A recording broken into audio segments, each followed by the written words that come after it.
Hello and welcome back to another brand new, exciting episode of Video Ditch. As always, it's me, Sam, joined by Nick, and we've got a very special guest today.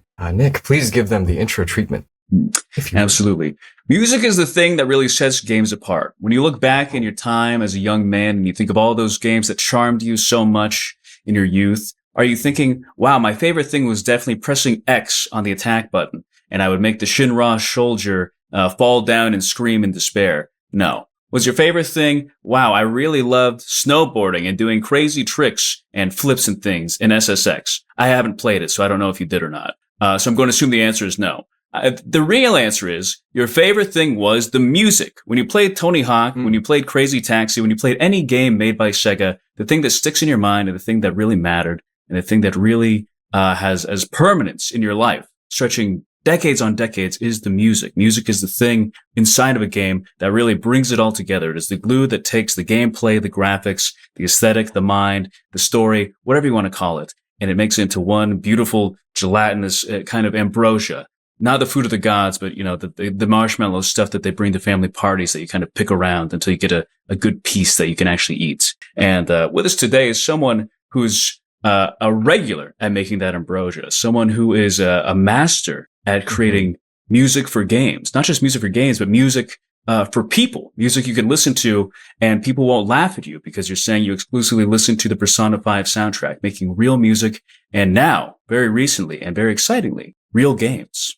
We've got TOHOMOKO talking about their exciting new game, Torr. What's up, guys? Thank you guys for having me. Oh my gosh. Thanks for coming on.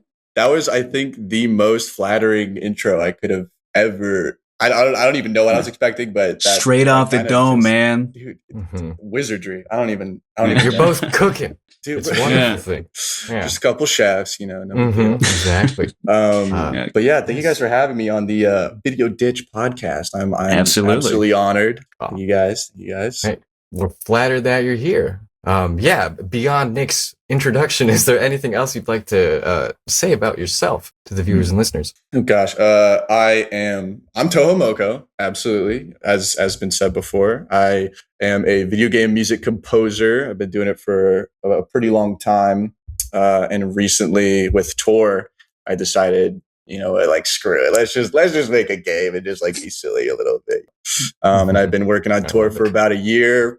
The demo came out recently on Steam. I tried to push it out for Next Fest. We got it out. There's a few problems, and we'll get into that, I guess, as more of the podcast goes on. But that's about it. Okay, wonderful. Thank you. Yeah, fantastic to have you. Yeah. Nick and I have both had the chance to play the demo, so we'll certainly be talking about our time spent there, and we'll get a look at. We'll allow you to tell your story, get your history with games, and perhaps look beyond Torr. But yeah, to start, with Torr being an RPG, do we want to start there? Sure. RPGs as a genre for you, have those been important in your history with games, or? Dude, it's actually really funny because growing up, I didn't really play too many turn-based RPGs. Okay. But only recently, until about a year ago. But let me see when it started. I'm trying to think.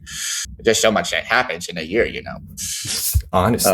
It was probably 2 years ago. I played the original Dragon Quest. I was just like, you know what? Screw it. I'll get it on my Switch. And they made a remake or whatever. It looks like dog shit. But the HD 2D, dude, it is. Yeah, I don't even think it was the HD 2D. It was the one they ported to iPhone. Oh, the iOS port. That's they had that one, and they also had it on Steam. And I was like, you know what? I'll just play it.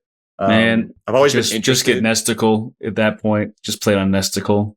Yeah, I should have. I probably should have. And I played Dragon Quest 1, which, if you played Torr, you can be like, okay, this is obviously a direct inspiration. But it's not until I'd say a year and a half later, when I was playing Dragon Quest 2 on my phone, I was emulating it and just watching TV with some friends and family. Just every once in a while, I would boot it up, and I got pretty far in it, and I was like, you know what? I could maybe do this. I really like the aesthetic, the battle system. The battle system is simple enough to I think I could approach.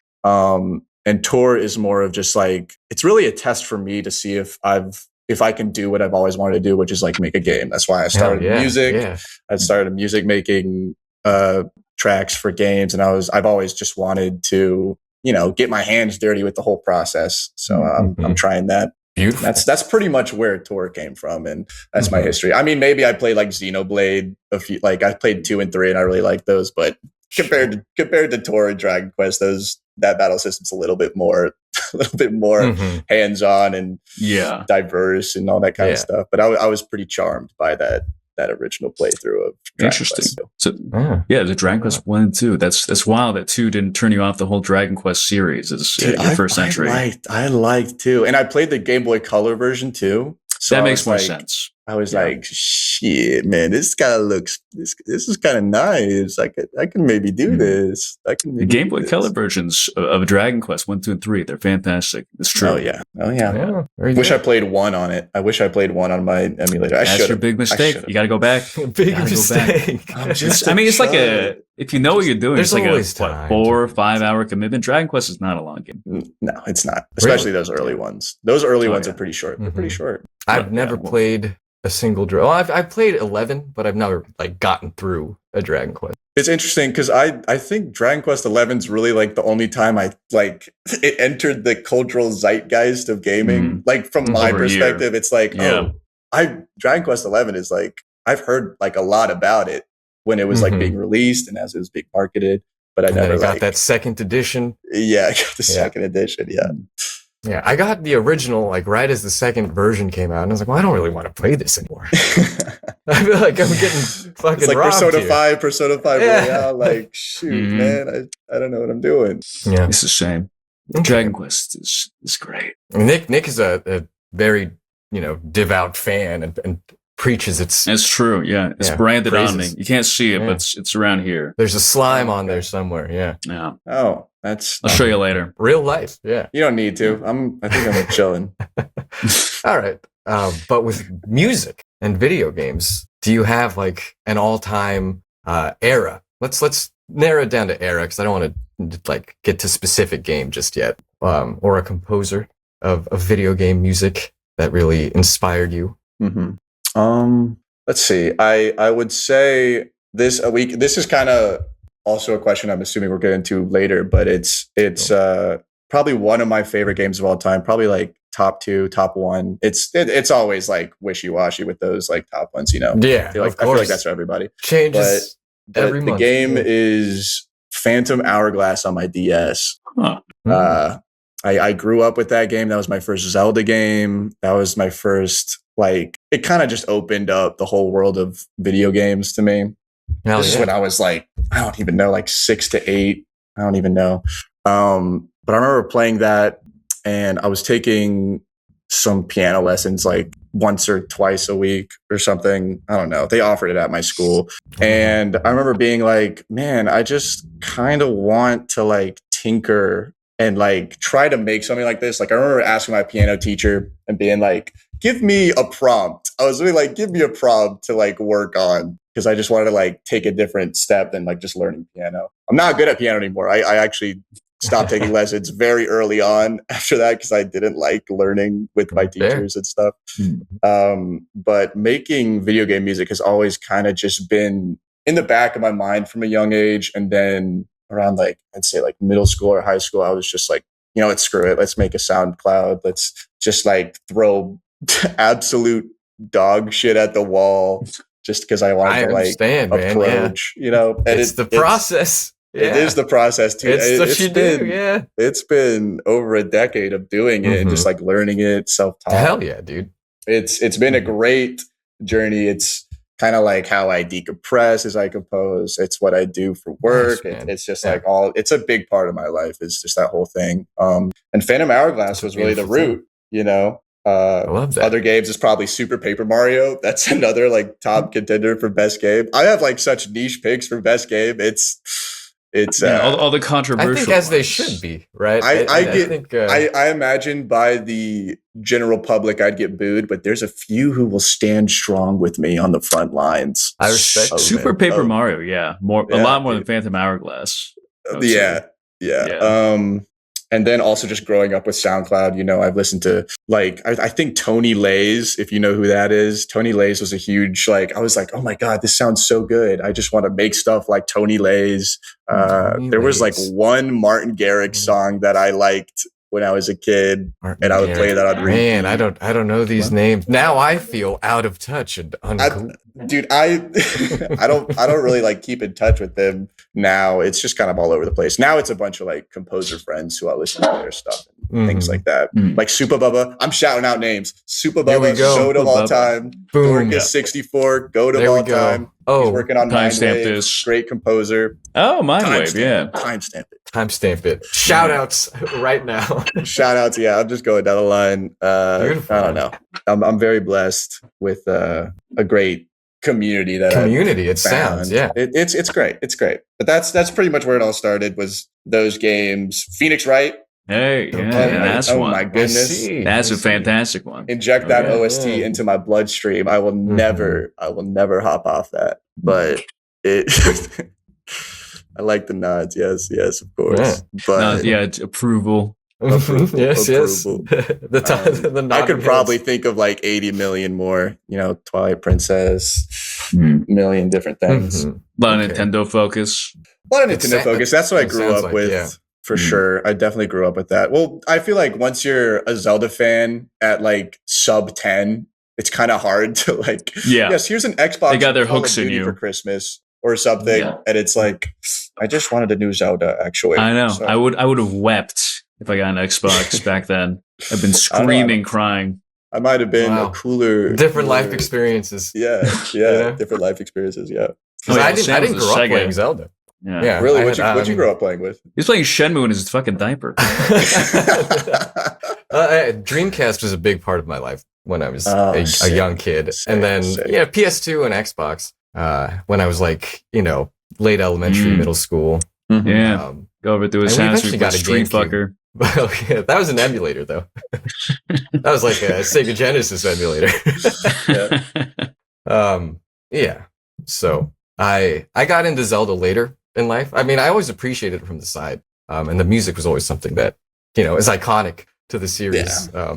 And I think I love how like every entry has different just soundscape to it. How do you feel about, this is a little off topic, but just think about Zelda and music. How did you feel about the direction they took with Breath of the Wild, Tears of the Kingdom? Pisses me off, man. Okay. No. As a hot take. As someone, they did a great job. Like I can't even like, I'm more of a hater of Tears of the Kingdom than anything. I love Breath of the Wild when it came out. It's a great direction. I was like, hell yeah.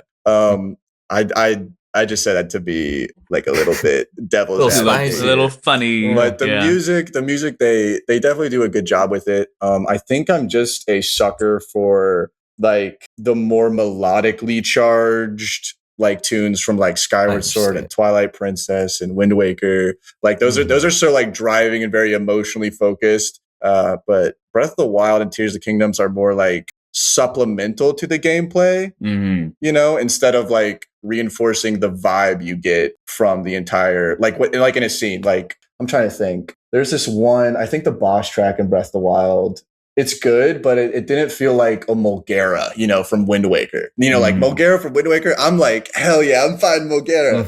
I'm like in it. Every sword slash, you hear like the impact of the horns kind of thing. Yeah, man. I feel like they've honestly shifted that from Zelda.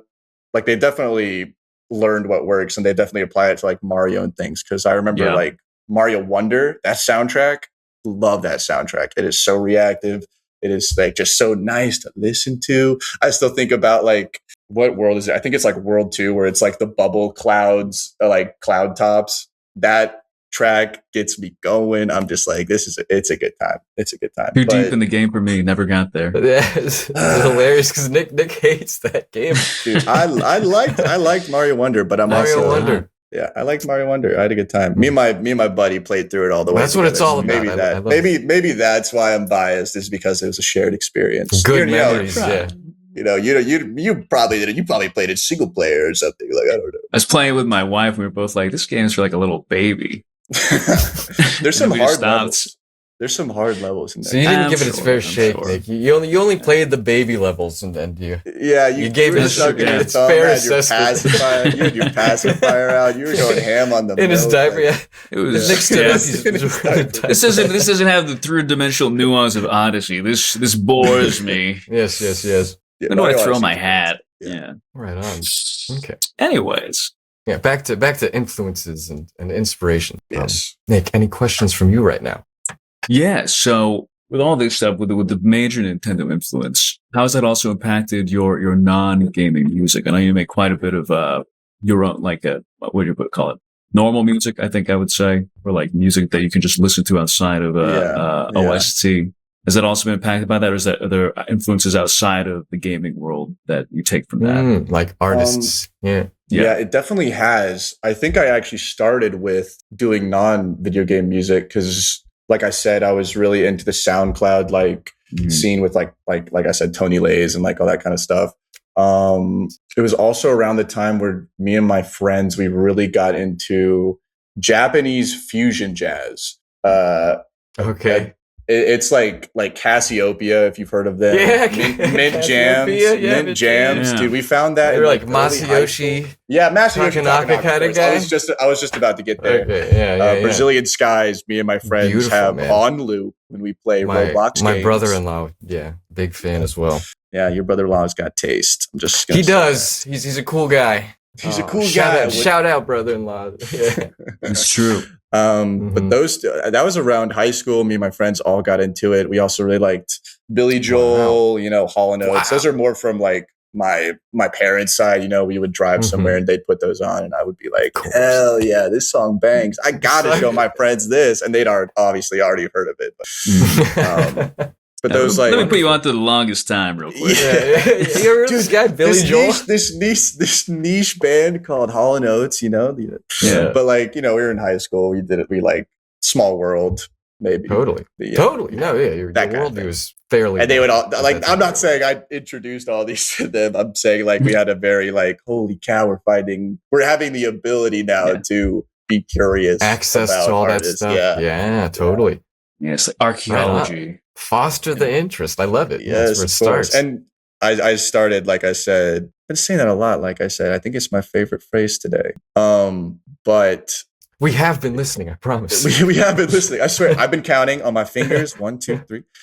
But yeah, I started doing that kind of music earlier because that's what I was primarily listening to with my friends, and I also wanted to make something that was like, good to listen to instead of just being like, yeah, this is for a water level in a video game. Because I feel like that's really limiting when I just kind of wanted to go ham and like have fun. Just make something. Yeah, totally. I wanted to be free. I want to just live like in my Cadillac or something. I don't know, something. Wild, crazy, on the yacht.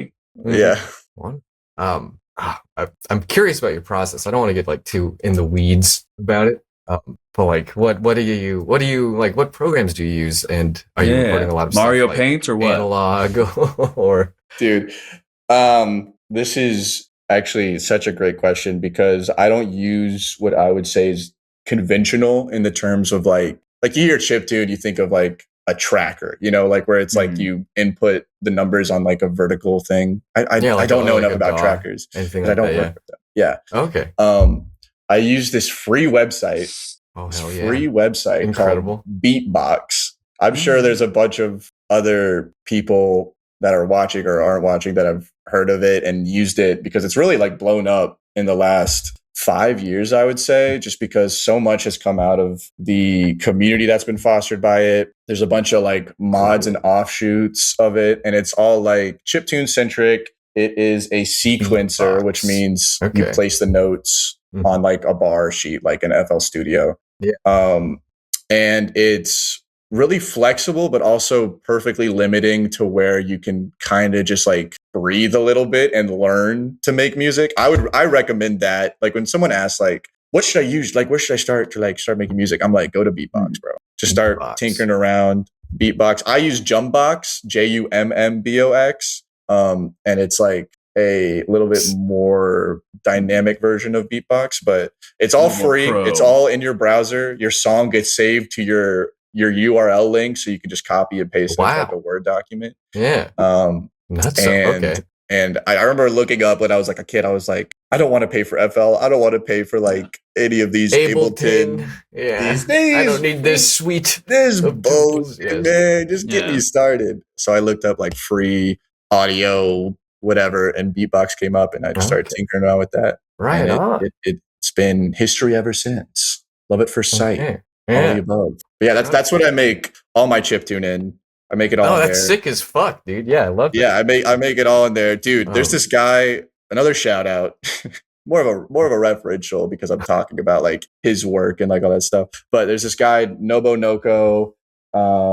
He makes like insane city pop, like full things. You could look up Nobonoko probably in Google and you'll see like million view videos. And he works only in Ultrabox. He works only in one of the beatbox modification things, and it's insane what he does.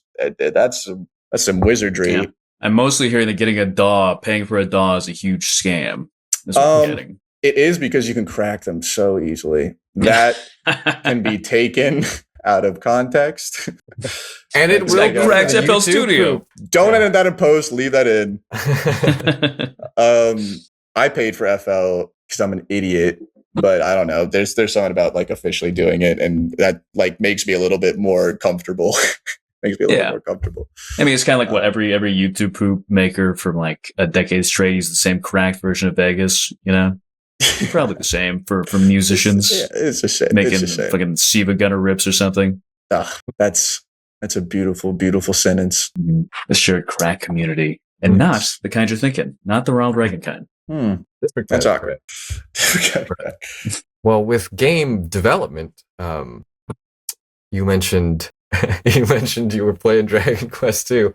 You figured I could do this. Did you have any like prior history in game dev at that point? Or were you working on gaining the skill set or knowledge required? I've always like I guess like screwed around with like Unity and like. I think I tried Game Maker at some point when I was really young, and I was just like, "This is too hard. This is too hard for my little brain." Yeah. Fair enough.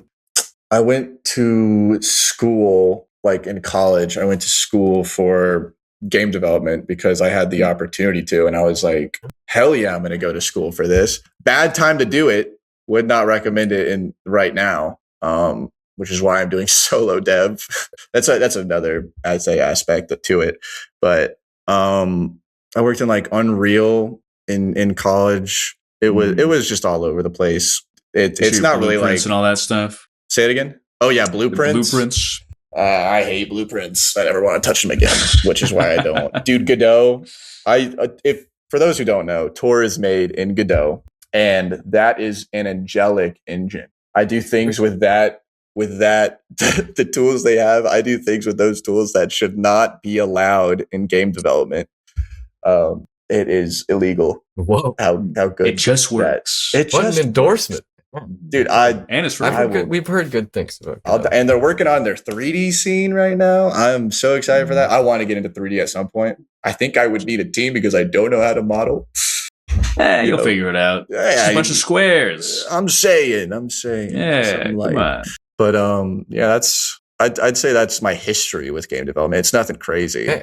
Yeah. And then coding is a different side. I've just always, I guess, done a little bit of coding here and there, and I did some coding in school.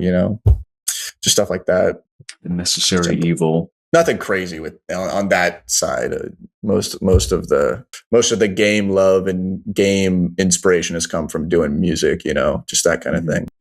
And I've always been interested in game design. I feel like that's a common aspect of games that people are like, holy shit, I do feel cool. Oh, my dogs are going crazy. My dogs are going crazy. Dog in them. I got that dog. Pause the recording. Wow. Talk about unprofessional. I guess now is the perfect time to plug the suit project. If we can get this in before it gets here. Go for it. I mean, oh shit! I'll sit. I've been talking enough. We'll do it before the community Q&A so that everyone who asks the questions is forced to listen to it every time. Okay. Oh man, fuck! I did have a question though. Bring it back. As far as tackling game design, kind of principles. I feel like the RPG is a very specific, genre to do it in. Aside from the Dragon Quest inspiration, it sounds like you chose Torr's direction somewhat out of necessity as well, like the simplicity of the graphics and oh yeah, battle systems. Would you say? Yeah. Oh yeah, dude. Actually, the battle system, coding a battle system is. Yeah. I shouldn't have done it. I don't know why I picked a JRPG turn based as my first go at it. I mean, it worked out. It worked out flow wise. I got the mechanics working and all that stuff. But choosing it, I don't know. I felt like it was just. I think the idea of a turn-based battle system is really, really cool. It's very simple, it's understandable, immediately. I think with Torr, what I really wanted, I was thinking about Dragon Quest, and I was like, man, I just wish there was this is because I was stupid. I wish there was puzzles, because I really love a Zelda dungeon is peak for me. I love a great Zelda dungeon, and I was like, what if I just kind of shoved these two together? What if I just made them put them in the same room and see what happens? And I don't think I've really gotten to a true Zelda dungeon in that form in Torr, I would say. And I want to get to the point where you're this is pretty much, I can see this in Link's Awakening, but a Link's Awakening dungeon that, just it has mechanics and its own layout that makes sense. And the layout is a big part of how the mechanics work. Very puzzle boxy. I want to get into that more later on in development. Right now it's just make sure everything works. I gotta work on balancing, bro. Oh my gosh. I just kind of pushed it out for the next fest, because I was like, okay, it's time to put my head down. Next fest is coming up. I didn't really work on it for a while upcoming to next fest. And I was just like, we got a month. Let's just keep going. And I got a majority of what you see in the demo polished enough to be I can present this, Yeah. I mean, I blasted through it, so. It's good. Yeah. Do you want to just get to the game now? Or do you want to get to Torr itself? Yeah, let's do it. We've talked enough about the past. Let's talk about the future. The man. What the hell is Torr? What is Torr all about? Well, we've definitely talked about it before in this episode. It is a turn-based RPG, classic Dragon Quest. Like I said, it's a huge inspiration. Big adventure game, has a backstory where basically the world takes place on these plateaus above the clouds. And the world is now in strife. Demons have come back. I spelled it interestingly with an A, like an AE, like Damon, because I really like how that looks on the screen. They're coming back. The world's running out of resources. The plateaus have been offering less and less. It's a desert now. And it's your job as a knight who was recently tasked by the king to go out and figure out what's going on. And as you go through this journey, you'll find other knights, not in the demo. They're not in the demo. Sorry, guys. But spoilers, you'll not really.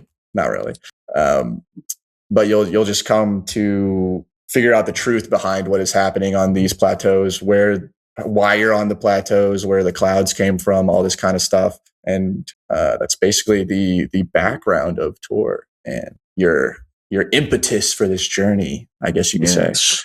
Trying to right this blighted world. Yes. This stupid chud world. Let's turn this coal world into gem world, huh? What do you guys say? It's like Minecraft ranked over here. I know. Am I speaking your language out there? Hello? Do you get what I'm saying? Gem, viewers coal, lock in. yes. I'm snapping. Are you there? Pay attention. Wish I had some keys around here. You listening? Hey. Yeah. It's good. I know. Good. I keep forgetting to put it away, but that's gonna make a great short very soon. Very soon. Don't worry. I'll figure some way to splice it up. I know. Everyone loves the shorts. Everyone loves the shorts. They love them. They love the shorts. Yeah. They won't watch the episodes, but they'll watch the shorts. I know. That's how it goes now. It's how it goes. It's crazy, man. Comments. All this effort in for what? They're missing out on this. These wonderful talks we're having. we just cut this short. I'm just going to take like 5 vowels you said. I'll spice something up. We're good. You're gonna make me say some heinous shit. Yeah, thoughts on 9/11? Don't say I mean. Don't say I mean. Anyways, yeah, that was actually the number one thing I got. Like right when I fired up Torr, was like, this reminds me very strongly as a strong DNA. It's got the phenotype of the Game Boy Dragon Quest games, especially when I got the Game Boy Color vibe down pat. Yeah, which makes a lot of sense with what you were saying earlier. That Dragon Quest 2 kind of made you go like, well, what if I made these fun? Yeah, I'm trying to. I mean, it was fun. I was just like, I wanted to see what I could do with this format. I think it was just kind of like a point when I was playing it, and I was like, I want to see what I could think of, because I had a couple ideas. I was like, imagine it just had like a little bit of puzzles here and there, like an interesting world. Not that Dragon Quest 2 wasn't interesting, but I mean, it was just another Demon King, big bad, pretty standard fantasy story. Yeah. Mm-hmm. Yeah, that's pretty much where it came from, I'd say. Okay. Yeah. And with the demo, you mentioned that balancing has been a challenge. Oh my God. How much do you imagine that's going to change from like, the build right now to the full release? I think it might change quite a lot, actually. I was talking with a buddy. Yeah. I guess to reframe the question, how far along in the balancing process do you think you are? In the balancing process? Yeah. Well, the bones are all there. So I have the main work done. Now it's just like actually testing. It's funny because I used to have kind of an Elden Ring-esque level up system, where like you get to choose what you'd allocate points. Yeah, you could allocate points. But people just put into strength, and I couldn't really play that shit. That's what I do. I would also put into strength, and that in a turn-based RPG setting, I don't know. Like there's probably a way to do it. There's probably like a very eloquent way to do it that I don't have, I guess, the knowledge or the time. Just add materia. Yeah, just add materia. Literally. Yeah, you'll be good. Yeah, we'll be chilling. But then I switched it to the stat blocks, and now I'm thinking I might get rid of pretty much all the stats on level up and just do like HP and MP, like your magic and health are all that increase, and then all your progression is based off of the equipment you wear. Yeah, the gear. Because I do like that idea, and then I could lead more into like, let's say you find a hidden alcove in a mountain, and you find like a fire sword, and you're like, holy cow, I didn't know this was here. Like this was awesome. Like that's such a good feeling. And I feel meaningful itemization. Yes, exactly. Is something to tackle. Yeah. Yeah. And that would also get rid of like, that's interesting. Having to, because recently when I was balancing for the demo, it was, what level do I want you to be able to take on these enemies, So like, I'm sure you got to the southern region and they kick your ass, Yeah. Yep. I was wondering, is this meant to happen? Or am I just... I mean, honestly, it's very classic JRPG. It goes straight from little baby to kills you instantly. Yeah, I like the freedom of being able to choose where you go. And then you find out that something kicks your ass. And then you're like, okay, maybe I should maybe work around a little bit where I am, and then I can approach this area. It's like setting a goal. Yeah. You set a goal for yourself. That's a very powerful thing. How do I kill this stupid thing early so I can get big experience? That is also an approach. I do think the system I have in place right now doesn't really allow that, which is a problem. It is definitely a problem. I had to, I had to get the electric magic to start killing stuff in the south. Yeah. And that was the only way I kind of put that in there, and I was like, maybe this would be cool if you could just like kind of grab it. Right there, yeah. You'll be like probably level 2 or 3 to get the money, to be able to purchase this spell. So I feel like it's a safe leap.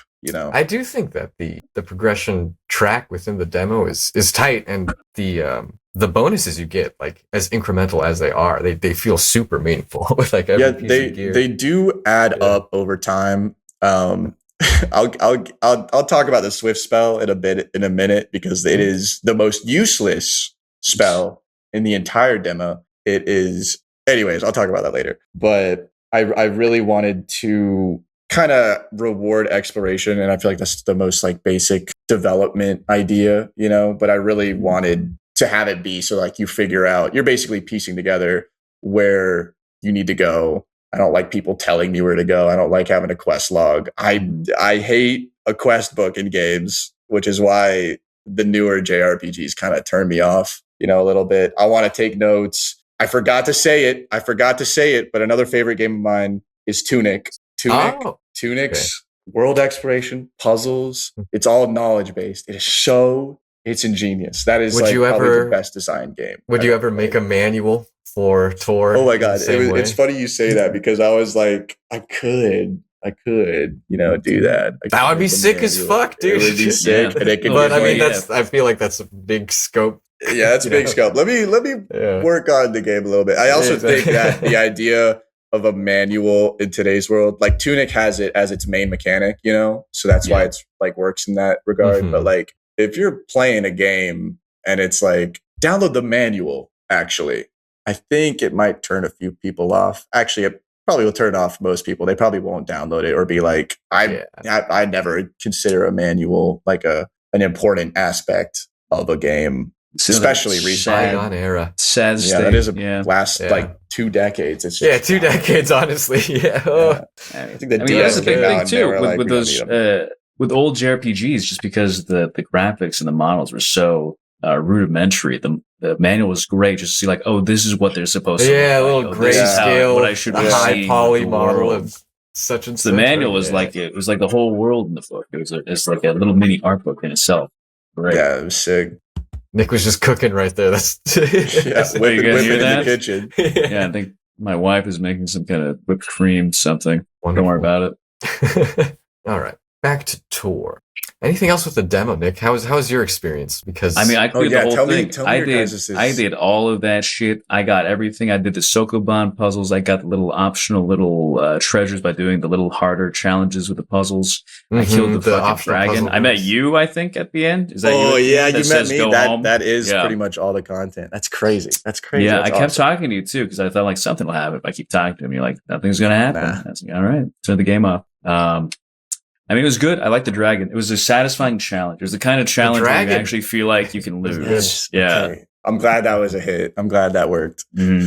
I'd say the hardest thing was definitely the last sliding ice block puzzle. That one made me feel kind of stupid for a while, but I did figure it out. And once you figure it out, it is always nice. It's always like, oh yeah, now it makes perfect sense. It makes you feel clever. It's not like guessing and trying to slowly trial and error it, which I do like. That is so the feeling of being smart at the end. Yeah. Have you gotten any complaints from anyone where you're like, really? You think that's too hard? I think all the balancing issues are definitely valid. It is like, I kind of posted it on Steam and I was like, this might be really hard early game until people figure out the kind of flow that they need to go for. And obviously I'm going to work on that. That is like actually number one, because I want to get this demo polished as much as possible. And then I can kind of go from there once I have more flexibility. But the push block puzzles, I think I'm very proud of how people reacted and how I made them. Like, I was just very satisfied. I haven't heard any problems with them, really. There's people that are like, why are there push blocks puzzles in this? And it's, let's just say that's only going to be this area is the push block puzzles, really. I'm going to try to include like main mechanics that are introduced with each area. That's something that I really want to go for, because I feel like push blocks puzzles, you can only go so far. Like, I think Void Stranger, if you've played Void Stranger or heard of Void Stranger, kind of mastered it. Yeah, I don't need to try to do what Void Stranger does, I'm thinking more like I said, Tunic. Tunic is a big inspiration. They have a lot of different puzzles, a lot of different ways to think. And it's going to be hard to think of how many puzzle ideas and depths I have to think of, but I think that's a challenge I want to go through. And I think it'd be cool for people to be like, holy cow, this is my favorite puzzle. And it was in like the second half of the game. This is my favorite puzzle. It was in the first half of the game. And then the rest of the game was poop, But yeah. But see what clicks in people's minds. Yeah, it's and also just making mechanics is really fun, like development wise. Like making the push blocks and making those puzzles was super fun. I actually have probably double the amount of content done, quote unquote. I still have to balance and like all that kind of stuff, because I've really only tested the demo, but there's definitely at least a second version puzzle that's in like the north area. I'm sure if you win and saw the roadblocks, it's like you can't play the demo past here. That area is pretty much done. So if there's any hackers that are watching this and they can get around it, you might no clip through the roadblock. Yeah, you might be in. That stuff is completely unbalanced though. So good luck. That's fine. I will say the experience of crossing through the desert into the mountain pass and then seeing the silhouette of the dragon pass over you is like it was good. That shockingly effective usage for like such a a simple thing, limited kind of art style. Yeah, I was super proud of that. Yeah, I was super proud of that. I was like, how cool would that be? Just to scare them, bro. You want to go this way. I know you do. And then let's just throw like probably the hardest enemy in the demo is that dragon. So it is ominous. Yeah. It's nice. It gives you almost a feeling like you shouldn't even be fighting this thing. Yeah. It like one shots you, I'm pretty sure, when you go there the first time. It did piss me off, so I had to kill it. The impetus, as we said. Yeah. The desire, the dark desire. Mm-hmm. Yeah. Yes, it's nice so far. It's a nice fusion of that Game Boy Zelda kind of design and that Game Boy Dragon Quest, which surprisingly I don't feel like a lot of people have really capitalized on or attempted, because I do feel like a lot of RPG puzzles tend to be like, hey, can you give this twig to the old man down the road? And then you give it to him. He's like, thanks. Now you've unlocked the next area. Like they're very, and then it goes in your quest book, and then you see a marker in your map, and it makes me want to blow my brains out.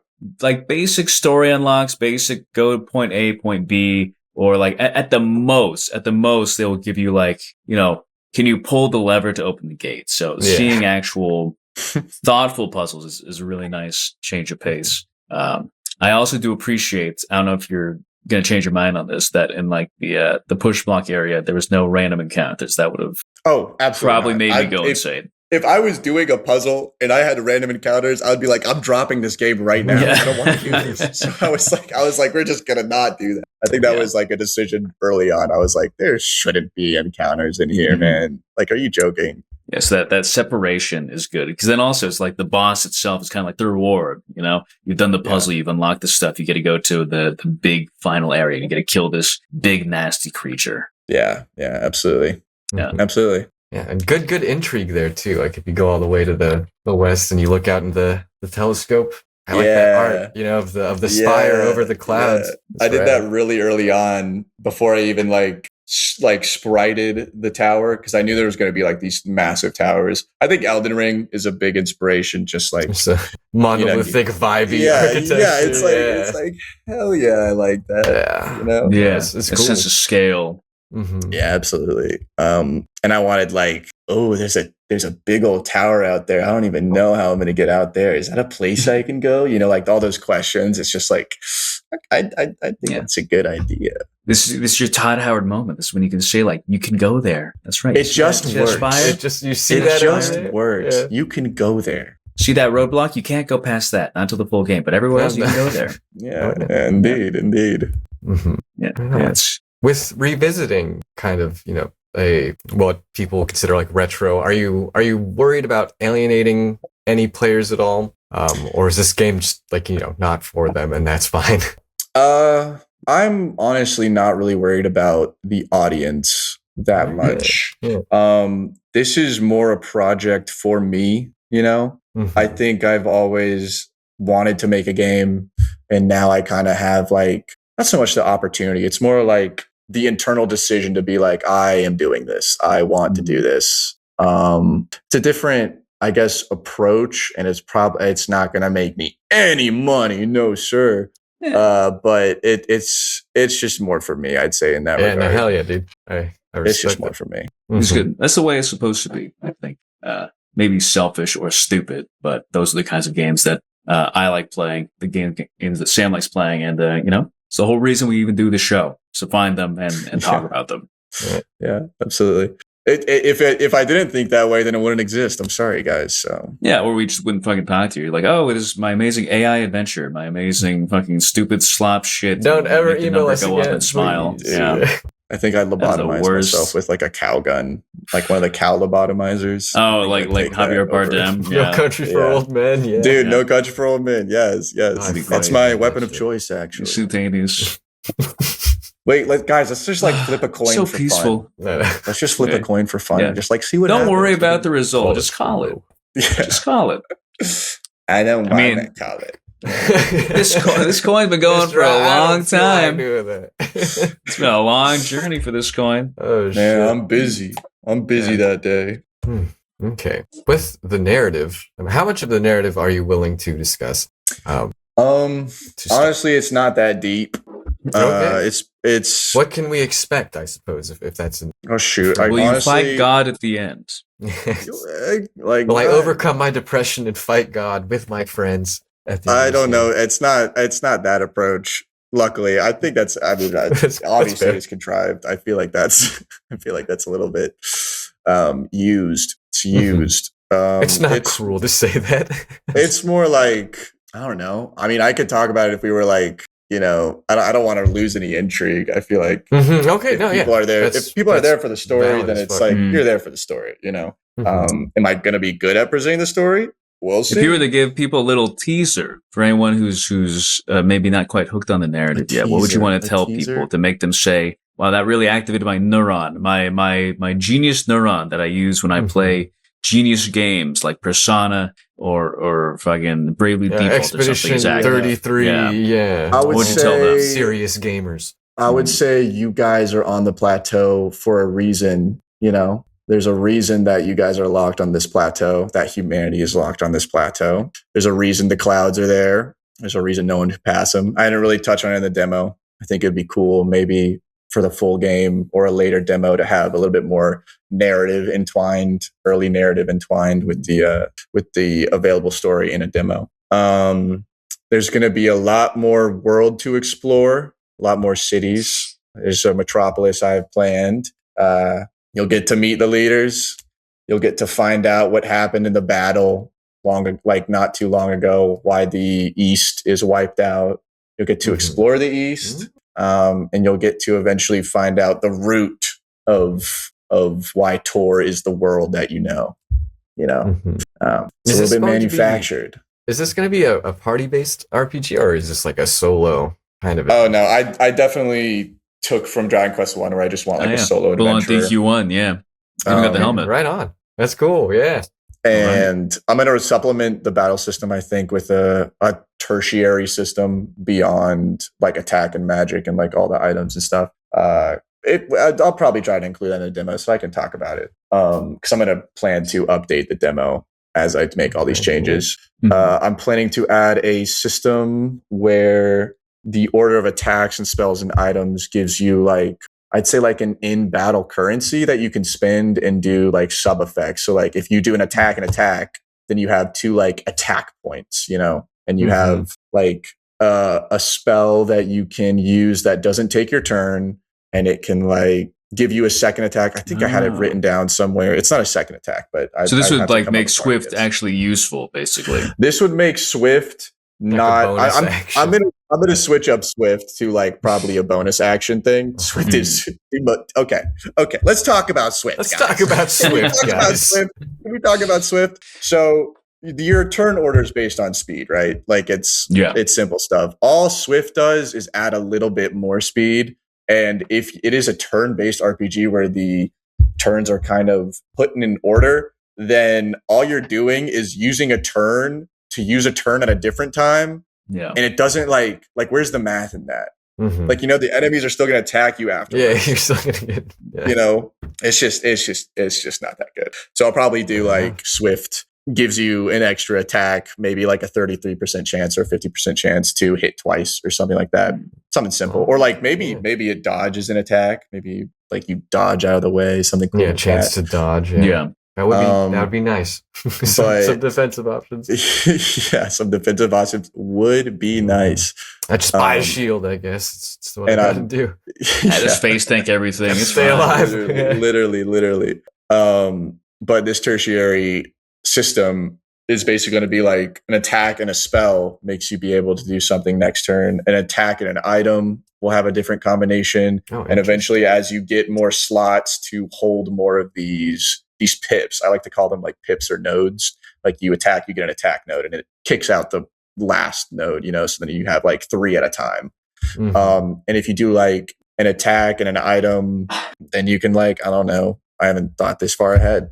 So, but that's you get the idea of the system, and it'll hopefully add a little bit more depth and like effects. You can plan for certain encounters. Like this is the Werewhat. He is high in magic, so I'm going to do an attack and a spell, and maybe I'll get some like magic resistance and block the next magic attack or some stuff like that. And it won't take my turn. So like a little bit more thought can go into what and when you use certain options in battle. Yeah, just a little. Yeah, just a little bit more thinking. Instead of clicking A and like attack. Oh, I have zap. I'll use zap once and then run out of mana and cry. Exactly. Go sleep and then use it again.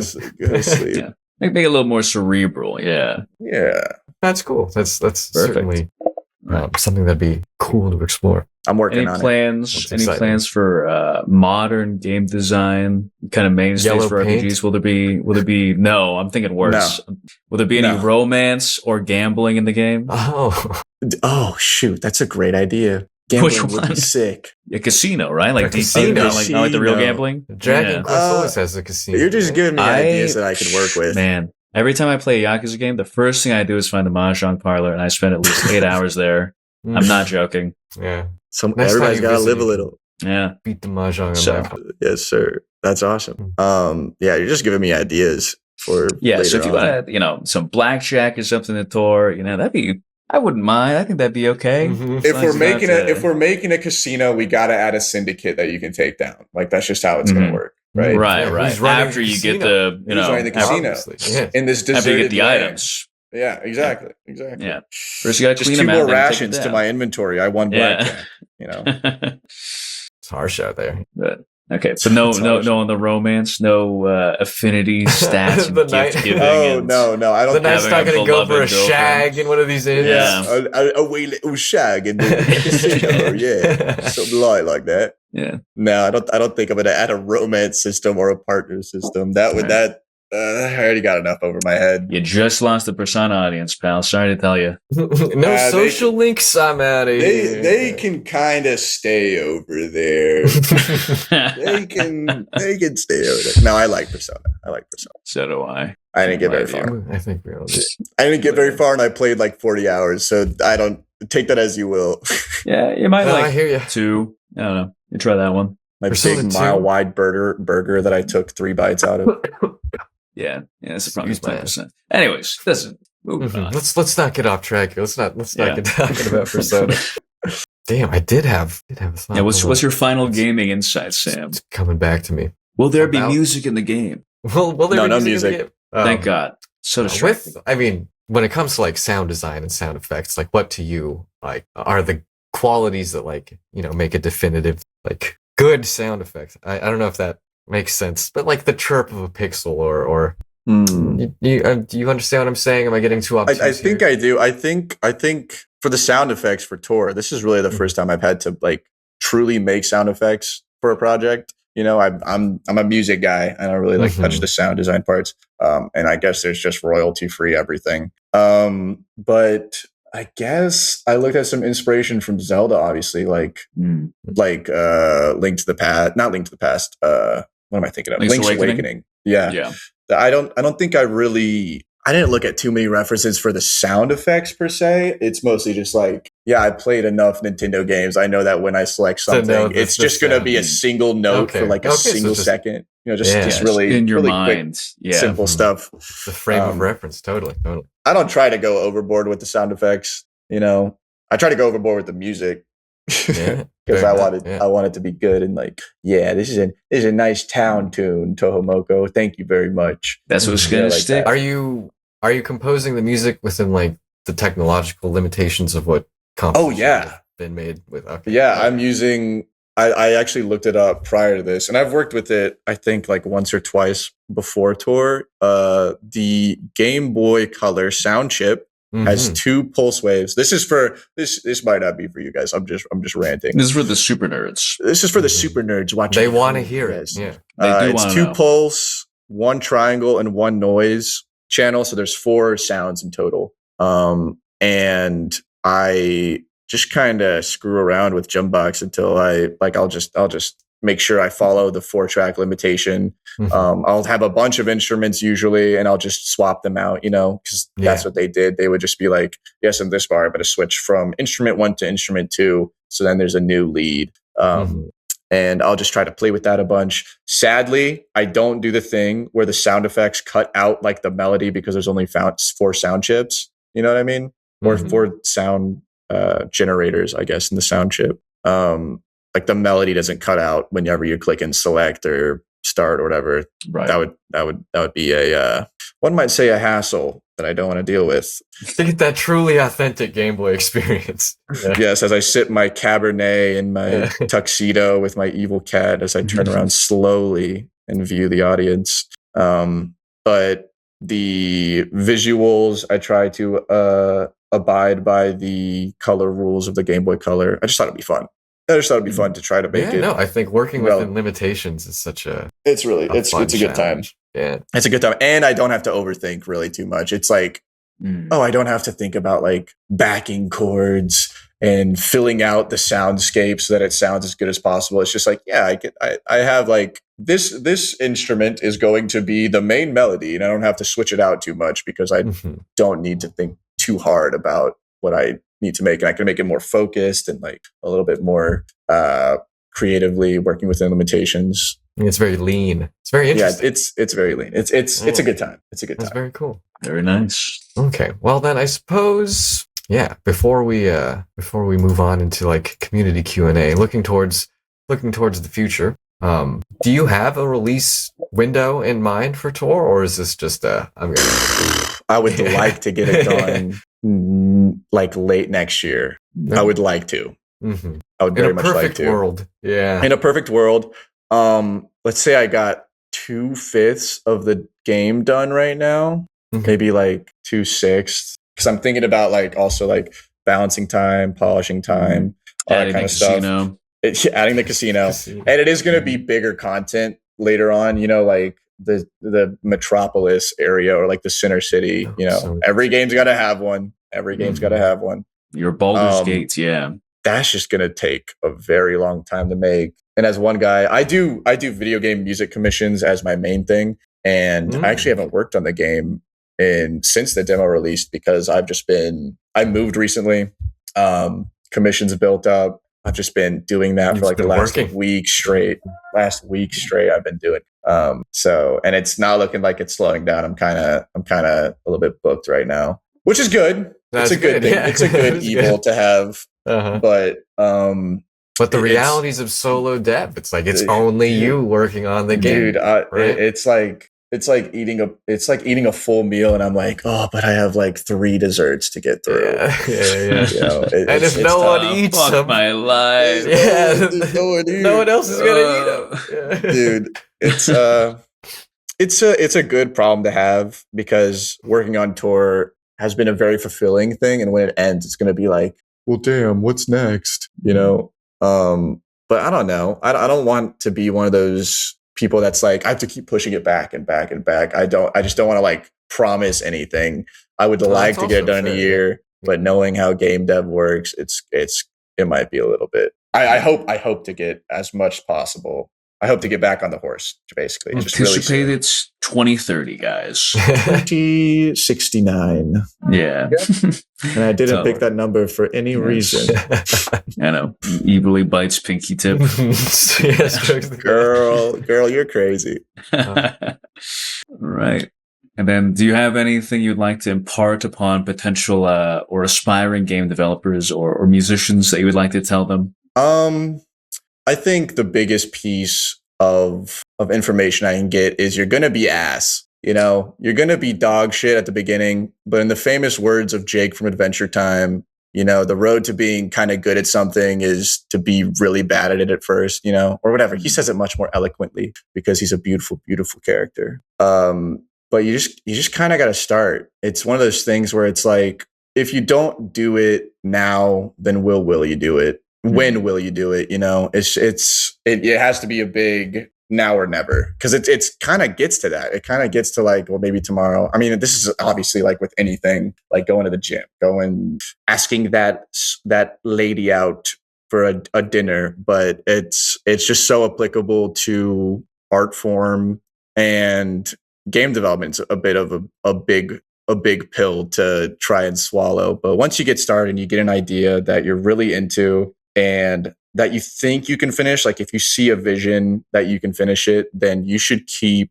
going. You just got to keep the ball rolling. Never give up. Never give up. Yeah. It's a big willpower. But once you get like kind of train yourself, to feel confident and do it for the love of the game, not for the end product, then you'll start to make something eventually that is really good and you can be proud of. It's definitely been like that with music. I've just been doing it for over a decade, and now I'm finally in an area that I'm like, hell yeah, I'm doing the thing that I've always wanted to do.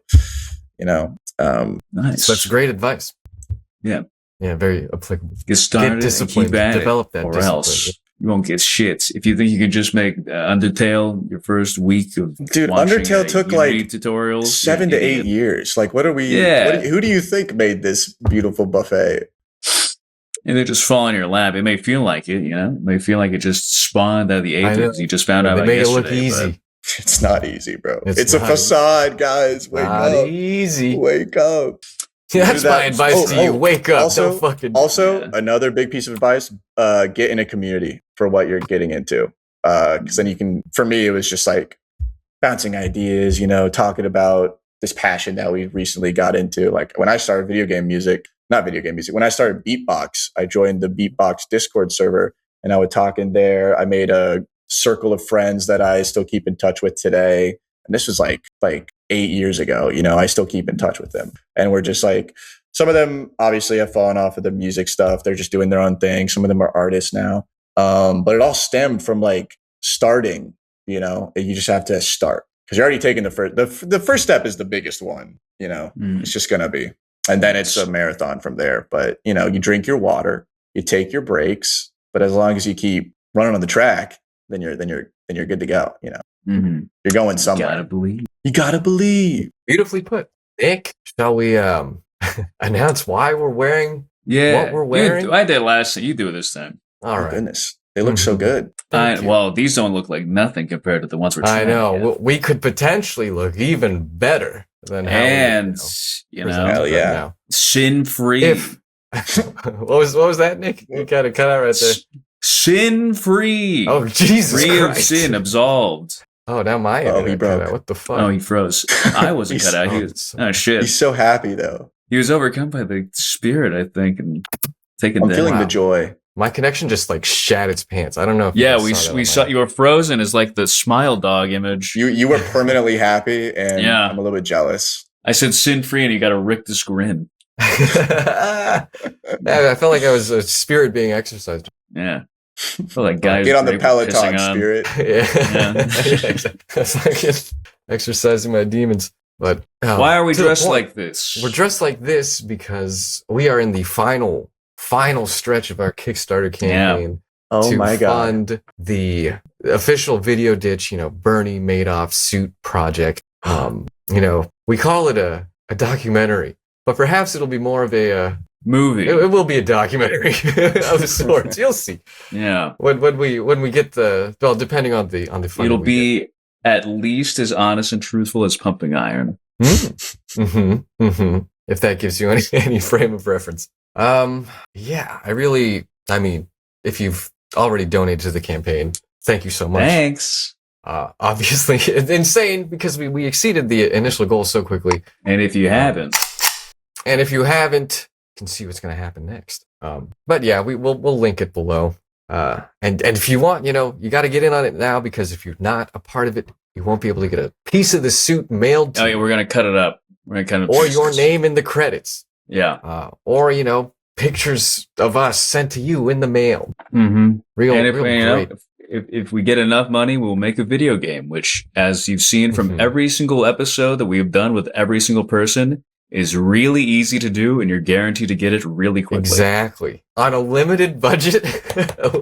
On a budget of essentially $0. Exactly. We're going to cajole and coerce our pals into creating art together. And you could be a part of it if you contribute to the Kickstarter. Yeah, loosen those purse strings, Scrooge. Act now. Yeah. You can't take it with you when you're gone.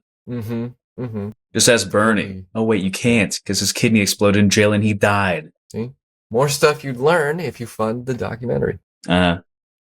Anyway, back to the important stuff. That was spectacular. Thank you for indulging. I have no words. It was beautiful. Truly was. You guys are cutting up the suit and sending it to people? Yes. Yeah.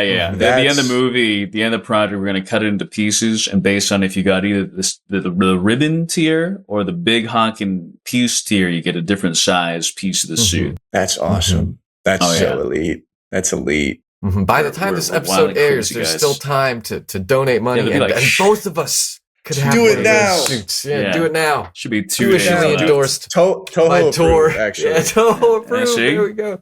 All right. Well, let's close out I strong. did my part. Have you done yours? Exactly. You got a lot of real questions, man. Community Q&A from our lovely Video Ditch community. Thank you, as always, guys, for sending in questions. They're getting better. Nick and I noticed. Not to throw any shade at previous contributors, but we appreciate. Like that one user who shall not be named. Yeah. You know who you are. All right, Nick. Well, do you want to start or shall I? Yeah, I'll do the was it the Noldrum 4-parter? Noldrum's got some big ones. Yeah, he's got a big brain on him. All right, first question from Noldrum. I know that you composed all the music for Torr yourself, but were there any specific games or titles that inspired the music for Torr? I think we kind of the Phantom Hourglass. Although I guess with the Game Boy style, is there anything in particular that really influenced Torr? Yeah, so let's see. It's probably just a hodgepodge at this point of, I guess, my experience composing, and just trying to learn as much as possible over the last while of composing, of course. But I remember, what was it? The Spire track. I think the Spire track was heavily inspired by the soundtrack for Void Stranger, which we talked about earlier. But that soundtrack is very, it's just great. It is just a great soundtrack that supplements the puzzle solving, design. It's just a puzzle. It's a puzzle solving game. Of course, it has the puzzle solving design, but the soundtrack supplements it so well to get you in like a sort of zone that I really thought supplemented the gameplay of solving these puzzles. And I remember looking at a few tracks for that and being like, okay, driving, I want as like a driving melody. I want like a little bit of weirdness because the soundtrack for Void Stranger was a little bit strange, one might say. But yeah, that was, I think, probably the track that I took the most inspiration from other games. All the other ones are probably just like, yeah, of course, the overworld theme is inspired by like a Zelda theme or like a map theme from a Mario game, just like listenable. And then the town theme is a big one that I really enjoy. Probably inspired by like Pokemon Mystery Dungeon. They have some great like heartfelt songs in that game and all that kind of stuff. But it's probably all over the place. Most probably Nintendo side, obviously, Nintendo heavy. They know what they're doing with their soundtracks, I suppose. But yeah, I'd say that's my answer to that question. Right. Thank you, Noldrum, for asking these questions. I feel so honored. Wait away. Oh yeah, it's not over yet. He's got more. Oh shoot! Favorite enemy design in the demo? Ooh, shoot. I could say the dancer or like the boss, the dancer, or the wereworm. No, not the wereworm, the bone worm. The werewhat is my favorite. That's what I was going to say. I love the werewhat. That little freak. He's cool. Freak. He's a little freak, bug-eyed freak, yeah. Yeah, a little bug-eyed freak. I love him. I'm proud of that. There's not an enemy design I don't really dislike or I'm not proud of. Like even the Dune Bat, the first enemy you'd probably encounter. I'm like, yeah, this guy looks cool. I like this guy. Sandman. I think probably the snake is probably my least favorite because they're just snakes. It's too normal. Wow, real creative stuff, man. But yeah, I like all of them. The bosses I try to make look as cool or something as possible. But the werewhat sticks out to me as like this little creature, man. If Torr blows up, I'm getting a werewhat plushie. That's just marketable plushie potential. Yeah, listen, makeshift, huh? It is. Put it on fun up Etsy. my boys at Makeshift. Yo, hit me up. I'm just trying to like live a little. Come on, you twos. Do we really need another fucking moist critical variant? Come on. I'm more of a U3 kind of guy, but we won't get into that here. U3. Oh yeah, and next up, did the frog for whom the bell tolls / karu no tame ni kane wa naru inspire Torr in any way? The gameplay is very different, but I get a sense of familiarity there. It's the game. If you played Smash Brothers, it's the game with Prince Sable or Sable or whatever. He turns into a frog. It's funny that that's brought up because I actually had to do a shitload of research on that game for a commission. And it's by none other than our good man, Robin Poe, our good boy. Love working with that guy. He is an angel to work with. And anything I send him, he's just like, he'll be really constructive and give really good feedback. And he just wants to be as good as possible. But for, I think the overworld theme for Sheep Lad, when I just started working with him, he wanted I think it was the main theme or also the overworld theme from the frog, the bell. What is it? It's a long title. Frog for whom the bell tolls. That I had to like really break apart that song. I think it was the overworld song. I'm like 95% positive it was the overworld song. I had to break apart that thing and like really try to recreate the vibe that Robin was looking for. So I definitely, that kind of probably got slotted in my mind somewhere as an inspiration, at least for the soundtrack. But for the gameplay, I'd say it's just Dragon Quest. I mean, they kind of all stem from that top down, like Game Boy and NES kind of era. But I know that game's a Zelda-like too, isn't it? Like an early...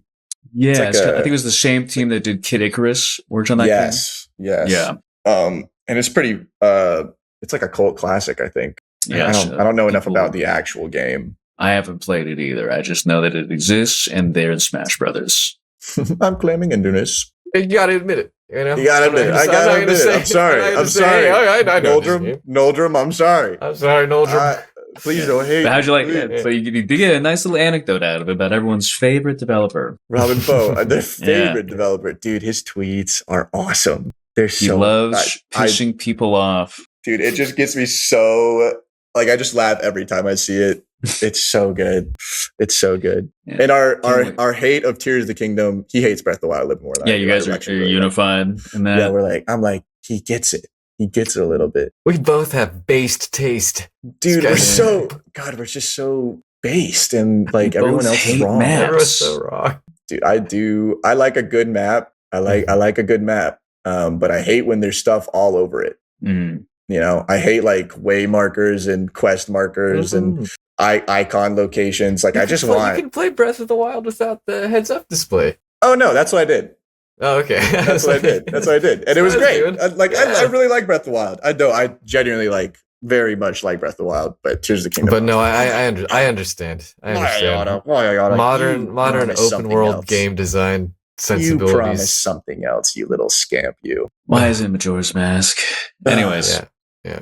Last question from Noldrum. Take it away. There won't be too many sliding block puzzles in Torr, right? Please? Pretty please? Yeah, no, the demo pretty much has all of them planned. I think there's one more just thrown in. I might use the sliding blocks in different ways. Like, I'm pretty sure of the content that I have done, there's a sliding block that's kind of like has a flame on top and it melts ice crystals. A little bit of a spoiler, I guess, but you just push it around and you melt like paths and stuff. Like that's all I jumping for joy right now. The person that thought that this whole game was going to be a combination of Sokoban puzzles and Dragon Quest is so disappointed. Whoever that person is, I'm so sorry. I'm so sorry. I'll definitely use like the sliding block idea, but I'm not going to do it. Like, that is just a desert area where it's like you got to push it to a certain location that unlocks a door. Like, that's really the only time I'm going to use that idea. That's the Noldrum suite that is complete. Thank you, Noldrum. Yeah, great question as always. Let it go. All right, coming in next from Matt Dude Bro. What parts of classic 80s games did you want to preserve, and what parts, if any, did you intentionally modernize? The main thing that I wanted to preserve, I guess, in Torr was definitely just like the sense of piecing together where to go by yourself. We've definitely touched on it probably like at least 3 times in this podcast, but it's because I don't like being told where to go. I want to find out by myself where I need to go. And like, cause then it's more personal, it's more of a personal adventure. The journey. Yeah. Like I don't want someone telling me there's a massive dragon. I want to go out and get my shit and kicked just in, discover that, and then go back and be like, noted. I will come back to you when I can kick this thing's ass. Quest log updated. Do not go this way. There is a large dragon. What's the Mario thing that was on Twitter a little bit ago? It was like, Mario? Hey M, watch out. Oh, M. Focus M. Focus M. That's what it was. Yeah. That I was like, you guys get it. This guy gets it a little bit. Unreal Mario. We're smoking the same pack. I get it. Oh yeah. Oh man. But yeah, that's I think the main thing is just like the wonder of exploring a world by yourself, not being really told where to go, just like being referenced where to go and being like, oh, I can go there. I don't know what this looks like. I don't know where exactly this is, but I can go there and be surprised. There is a reason for NPCs to exist if they will actually tell you things instead of being compass. It's funny. It's funny the idea of having literally every NPC say something important, because that's what I tried to do. I was like, I kind of want, there's going to be a few times where like information is repeated in a different way, or like 2 NPCs will say the same thing or something. And just in case you miss it, or maybe they're like a part, like they're related to the quest line. Like ideologically, not like actually there's no like quest log in the game. But the more important something is, I really wanted it to be said more by the NPCs as well. I think that was a really important design aspect I wanted, because I wanted you to like, go out and interact with these people very surface level, because it's just a dialogue box, but you're gathering information and figuring out what to do next. And I think that's a really important sense of agency that the player, can have based on these interactions. Totally. Absolutely. Yes. This was it. All right. And next up, from friend of the show, and dare I even say friend in real life, C, aka Kaysen, asks, is Torr an acronym? And if so, what does it mean? And if not, what does it not mean? It's not an acronym. It doesn't mean, it means something, but it's not an acronym. Do I say what it means? I guess. What does it not mean? What does it not mean? I mean, what does it not mean? It doesn't mean nothing. There you the go. reason it's called Torr. Torr, totally outrageous, radical. Yeah. No, the reason it's called Torr. The reason it's called Torr. It used to be called Torah, Tora. But then I was like, that's a religious text. That's a religious text. I can't call it. I don't think a rabbi knocked on my door after. We all kneel. We all worship Toradora. What do you guys say? Yes, I felt inspired after this rabbi approached me. I will make a game based on, and no, I'm joking. Anyways, it's basically, I looked up, this is so boring of an answer, but I looked up other words for plateaus. Because I was like, plateau, so I'm not naming a game plateau. And I saw TOR was a word basically for plateau. It's a little bit like smaller in scope, but I was like, let's just tack another freaking R on there and make it look. And I got a fantasy word. I got a fantasy word. Put an A in front of that world. E. Yes, now sir. Your demons are something new. Yes, sir. Yes, sir. Oh, and I'm hoping not as many people know of the Tor browser as the Torah. I'd be surprised. Foreshadowing, perhaps. Foreshadowing. Oh man, I pirated Tor on Tor. Yeah, that'll be the Reddit post, dude. Here's how I did it. Upvote, please. Am I the asshole? Am I the asshole? God. Am I the asshole for stealing this guy's game and posting on my Discord for people to download? Why is everyone mad at me? Is everyone mad at me? Reddit. Am I the asshole? Chat. All right. Antoids asks, do you think we should have called the genre colossals instead of adventure games? I think that's a way cooler word to take from colossal cave adventure, personally. A real thinking man, Antoids. Okay. Colossal. I think As a genre? It sounds so much cooler, but I think the word colossal as opposed to adventure, like those just mean like colossal means like size, and I don't know if I think colossal should more replace RPG instead of adventure, because RPG is kind of like grand scope, role playing game. It kind of like matches more with what colossal could be instead of adventure, which is like, yes, this is an adventure. I feel like that's like the word for. That's what CRPG stands for. The C stands for colossal. Colossal. Yes, when I see colossal, I just think of that guy screaming at Magfest. Which one? Oh, there's a machine with a broken X-Men machine at Magfest, and Colossus screams really fucking loud. Spectacular. People go to Magfest will like what I said. You guys don't get it. Sound off in the comments if you've seen the Sound off if you know what Magfest is. Now I've been there. I've been to Magfest. That was a great time. It was very fun. See. I recommend it for anyone who's seen. We'll report live from there soon. Yes, dude, we will. A live video ditch. Oh yeah. Nick's done it. Well, we've been at places at the same time before, but Nick gets out more than I do, frankly. Yeah, I'm dragging Sam to the Mag West and Mag Fest these upcoming. That'll be great. Yeah, the summer of gaming will never end. Yes, David Letterman style show going on there. Wear deodorant. I mean, you don't gotta tell me. Always do. I don't leave home without it. Just wear deodorant, please. And last of all, from Sheep Over. Thanks, have you ever used the Torr browser? And why did you use the Torr browser? I've never used a Torr browser. You know a lot about it for someone who's never used it. I know. I didn't even know it was a thing. Know a lot about this browser for someone who's never used it. I've just heard of it. Like I've never used it. There like I don't know. It's just deep web, right? Is that the extent it's just of the knowledge? Private browsing, basically. Yeah, but it's like a VPN then. Yeah, is that what it is? I thought it was so much more like sinister, hardcore. Yeah. I thought it was. I think all those black market sites now are all just the FBI waiting for someone to be like, I would like to order 1,000 kilograms of cocaine, please, and then they show up at your house and shoot you in the head 80 times. Gotcha, sucker. Yeah. Wicked smart play. Wicked smart honey pot. The FBI, the feds did it again. Yeah, the brainiacs at the bureau. They're so clever, those sons of bitches. There used to be one, I think it's like assassin.com or something, and people would be like, you kill my wife, and then it was just the FBI. I know. Like, hey, why'd you? Yeah, it's like some guy comes here. I was like, why'd you say this? Was this you? Printed it out. No, of course. Just another Sunday for someone working on tour. Just another fun little Torr Sunday. Well, there you go, Sheep.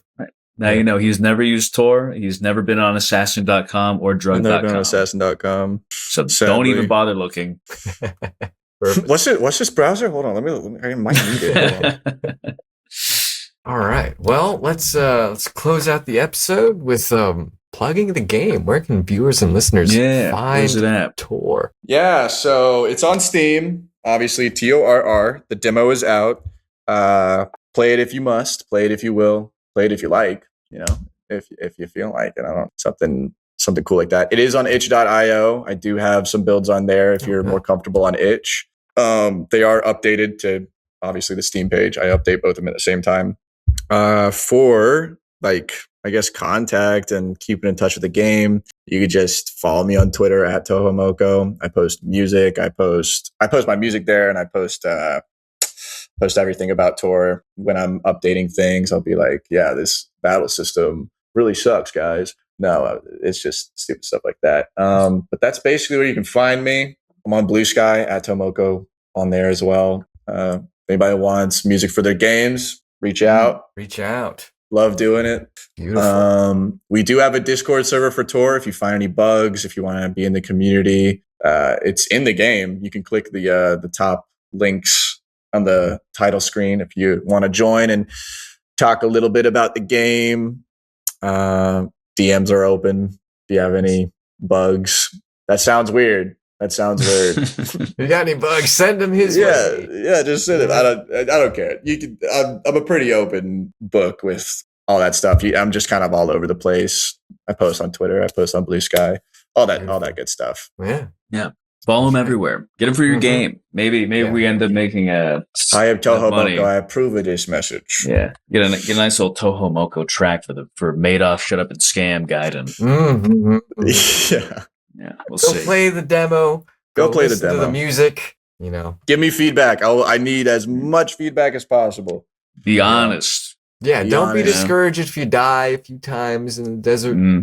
Just push through. You know, and if you're wrong, he'll tell you. He'll say, "Actually, that part of the game is good. You're just bad at it." So you'll both be honest with each other. It's reciprocal. It's important. Say with my cigar and my glasses. Yeah. Sorry, sweetheart. You're just stupid. You're just a dummy. Shani. Yeah. You got another thing coming, man. Yeah. Well, TOHOMOKO, thank you so much for coming on the show. Yes, absolutely. Thank you guys for having me so much. It was so fun to talk to you guys. Ugh, I just got a frog in my throat. Holy cow, what was that? Thank you guys for having me, basically. It was a great time. Yeah. Happy Wednesday. It's a Wednesday. Yeah. Lovely. We're over the hump, guys. Over the hump. We made it. And as Funny always, camel. Video ditch. So until next time, thank you for listening. Keep on gaming in the free world. Good night. Good night, guys.